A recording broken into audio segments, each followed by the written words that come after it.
Yes बेटा, good morning students. बेटा आपके इस बार के सिलेबस में से जो रिमाइंडर थ्योरम है उसे ओमिट कर दिया गया, हटा दिया गया है। इस बार का जो सिलेबस आया है आपका, ठीक है। तो आपकी जो एक्सरसाइज 2.3 थी वो रिमाइंडर थ्योरम पर बेस्ड थी, इसलिए हम एक्सरसाइज 2.3 नहीं कर रहे हैं, ठीक है। हम एक्सरसाइज 2.4 करेंगे। ये किस पर बेस्ड है? ये फैक्टर थ्योरम पर। देखो फैक्टर क्या होता है, किसी भी चीज का फैक्टर क्या होता है। फैक्टर बेटा हम इसको बचपन से पढ़ते आ रहे हैं, फैक्टर्स है ना। जो नंबर किसी दूसरे नंबर को पूरा पूरा डिवाइड कर दे वो उसका फैक्टर होता है। जैसे 12 का फैक्टर होगा क्या आपका 3। वो पूछ रहा है क्या 3 12 का फैक्टर है?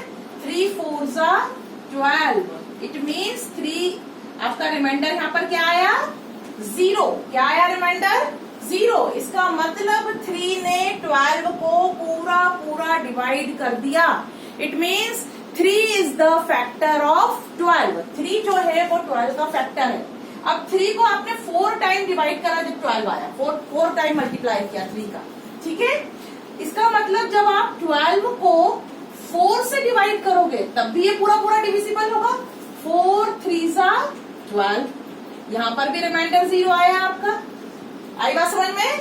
यानी 4 is also the factor of 12। इसका मतलब अगर आपके जो डिविजर में है वो डिविडेंट को पूरा पूरा डिवाइड कर देता है तो डिविजर और कोशेंट दोनों उस डिविडेंट के फैक्टर्स होंगे। देखो आप 12 को लिख सकते हो 3 into 4। फैक्टर्स के प्रोडक्ट के रूप में हम नंबर को राइट करते हैं। आई बात समझ में बेटा? जो नंबर होता है वो उसके फैक्टर्स के प्रोडक्ट के रूप में लिखते हैं। हम उसको याद है हम प्राइम फैक्टराइजेशन करते हैं तो प्राइम फैक्टर के प्रोडक्ट के रूप में लिखते हैं, ठीक है। तो ऐसे हम फैक्टर्स के प्रोडक्ट के रूप में भी नंबर को लिख सकते हैं। यदि 4 3 12 है, it means 3 and 4 both are the factors of 12, ठीक है। अगर हम आगे देखें तो 1 12 जा भी 12 होता है। It means 1 and 12 both are the factor of 12 also. अगर हम आगे बढ़े तो 2 6 जा भी 12 होता है, ठीक है। 2 6 जा भी 12 होता है, ठीक है। इसका मतलब 2 and 6 both are the factor of 12 also. 2 6 भी 12 के फैक्टर्स होंगे। आप जब छोटी क्लास में फैक्टर्स निकालते थे तो ऐसे ही निकालते थे। 1 है फैक्टर, 2 से डिविजिबल है ये पूरा पूरा तो 2 इसका फैक्टर होगा। 3 से डिविजिबल है तो 3 फैक्टर होगा। हम बोलते थे कि 3 के टेबल में आ रहा है क्या? 4 के टेबल में आ रहा है। इसका मतलब 4 से पूरा पूरा डिवाइड हो रहा है। रिमाइंडर 0 तो 4 भी फैक्टर होगा। फिर 4 के बाद ये बीच में दोनों मल्टीप्लीकेशन क्या जाते थे? 4 3 12। उसके बाद 5 के टेबल में 12 नहीं आता। 6 के टेबल में हाँ 6 2 12 आता है। 7 के टेबल में नहीं आता, मतलब 7 से डिविजिबल नहीं है। 8 से ये डिविजिबल नहीं है। 9 10 11 से डिविजिबल नहीं है। अब ये किससे डिविजिबल है? 12 से। याद है बेटा आपको? ऐसा आप छोटी क्लासेस में पढ़ते थे। आप ये पढ़ते थे कि सबसे छोटा फैक्टर 1 और सबसे बड़ा फैक्टर नंबर इटसेल्फ होता है। 1 और इटसेल्फ तो उसके फैक्टर होते ही होते हैं। और ऐसे नंबर जिनके सिर्फ 2 ही फैक्टर हो, 1 एंड इटसेल्फ, उन्हें हम प्राइम नंबर्स कहते थे। ये सब हमने प्रीवियस क्लासेस में पढ़ा है। तो यहाँ बेटा मैं आपको अभी सिर्फ फैक्टर के बारे में बता रही हूँ कि किसी नंबर का फैक्टर वो होता है जो उसे पूरा पूरा डिवाइड कर दे, मतलब जिसमें रिमाइंडर क्या आए? 0 आए, ठीक है। आई बात समझ में बेटा? अब हम स्टार्ट करेंगे हमारी exercise 2.4। Are you understand it बेटा? जो मैंने समझाया समझ में आया? ओके, अगर नहीं आया तो आप पूछ लेना, ठीक है। क्वेश्चन नंबर 1 वो आपसे क्या कह रहा है? वो कह रहा है आपसे, ध्यान से देखो, open your books everyone. Determine which of the following polynomial has x plus 1 a factor. उसने आपको यहाँ पर 4 पॉलिनोमियल्स दिए हैं। पहला पॉलिनोमियल आपको क्या दिया है? x to the power 3 plus x² plus x plus 1, ठीक है। पहला पॉलिनोमियल दिख रहा है आपको, यही दिया है। और आपसे पूछा है इज क्या x plus 1 is the factor of this one polynomial?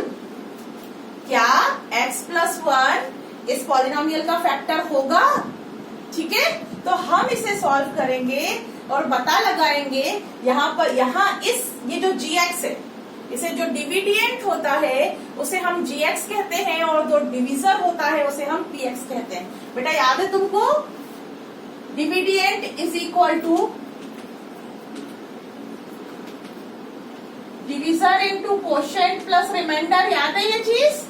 तो जो डिविडियंट है तुम्हारा उसे हम कहते हैं px और जो डिविजर है वो कहलाता है आपका gx, कोशेंट को हम कहते हैं qx और रिमाइंडर को हम कहते हैं rx। हमारे पॉलिनोमियल की लैंग्वेज में जो डिविडियंट मतलब जो बीच में होता है, यहाँ पर जिसको डिवाइड करते हैं वो आपका पॉलिनोमियल है, उसे कहेंगे हम px।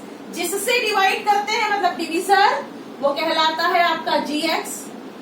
जो यहाँ पर आता है ऊपर मतलब कोशेंट, उसे कहते हैं हम qx और जो बचता है रिमाइंडर उसे कहते हैं हम rx, रिमाइंडर ऑफ x। या हम पॉलिनोमियल की लैंग्वेज में इन्हें ऐसा कहेंगे, ठीक है। तो px is equal to gx into qx plus rx, ये हमारी एक इक्वेशन बन जाएगी हमारा, ठीक है। एल्गोरिथम कहलाता है ये। आई बात समझ में।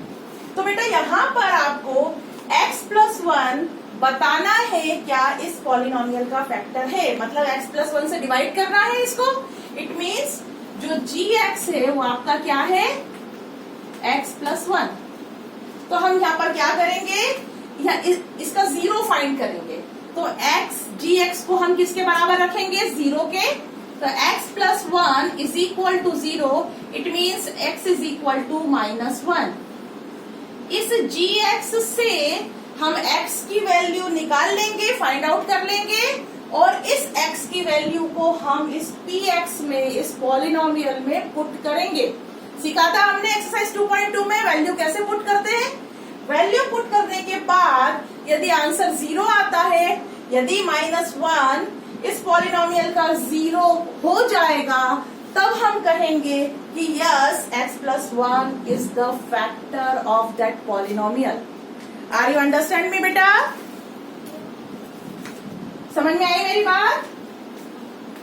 जिससे डिवाइड करना है उस gx को हम 0 के बराबर रखकर वहां से हम x की वैल्यू फाइंड आउट करते हैं, ठीक है। यहां से हमने x की वैल्यू निकाल ली, x की वैल्यू आई -1। इस -1 को हम इस px में पुट करेंगे। हमारे पास px है x to the power 3 plus x square plus x plus 1। हमें निकालना है p ऑफ -1। हमने सीखा है बेटा p ऑफ -1। x की जगह पर हम क्या पुट करेंगे, -1, ठीक है। जहां जहां x है वहां वहां हम -1 पुट कर देंगे। x टू द पावर 3 मतलब -1 to the power 3, x square मतलब -1 का स्क्वायर प्लस x यानी -1 और प्लस 1 जो पॉलिनोमियल में ही था। आर यू अंडरस्टैंड बेटा। कुछ नहीं करा हमने, वैल्यू पुट करी है, जहां जहां x है वहां वहां -1 पुट करा है। अब हम सॉल्व करेंगे इसे, -1 का क्यूब -1 आएगा, ठीक है।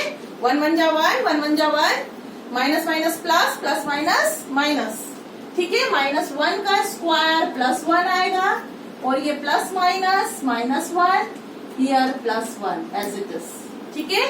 ये +1 -1 +1 -1 कैंसिल आउट हो जाएंगे और यहाँ पर आ गया 0। आई मेरी बात समझ में। Here -1 is the zero of that polynomial। -1 इस पॉलिनोमियल का 0 है। इसका मतलब x plus 1 is the factor of this one polynomial। Are you understand it?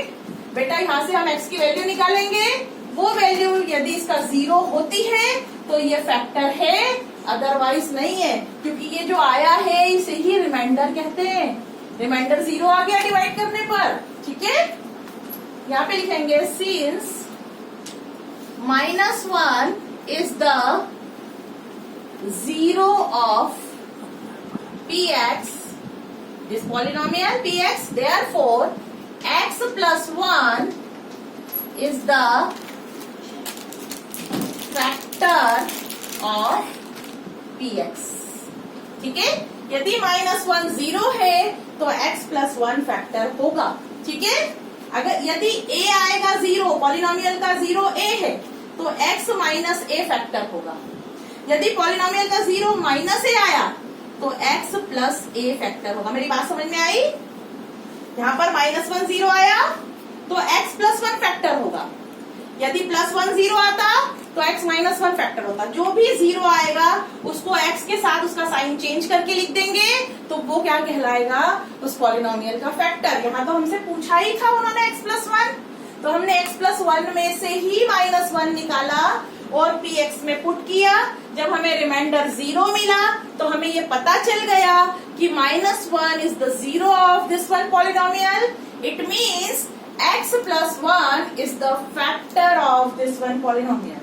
ठीक है बेटा, अब हम इसका सेकंड करेंगे। इसमें 4 क्वेश्चंस दिए हैं, 2 मैं आपको करवा दूंगी और 2 मैं आपको होमवर्क में दूंगी। ठीक है, सेकंड वाला मैं आपको करवा रही हूँ।